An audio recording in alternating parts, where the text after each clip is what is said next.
Ce qu'on peut dire, c'est deux choses. C'est qu'effectivement la fréquentation a augmenté, les gens n'ont plus de stress à aller dans les hôpitaux, surtout quand il y a une urgence, automatiquement on va à l'hôpital parce qu'on est sûr que là-bas on va recevoir les soins adéquats. Seconde chose, second élément qu'on a pu noter, on ne va pas dire difficulté, mais une légère malcompréhension de la mesure par rapport à nos populations qui semblent la confondre avec une mesure de gratuité.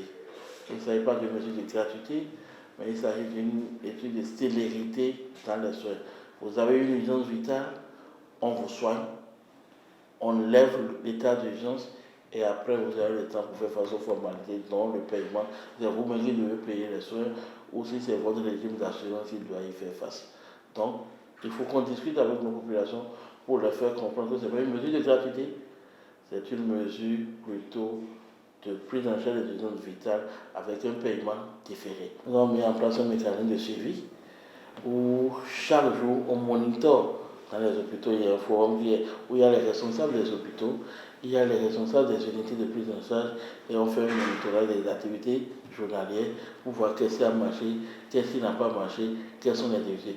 Donc ce mécanisme est en place et effectif et suit les soins jusqu'au niveau sanitaire le plus périphérique.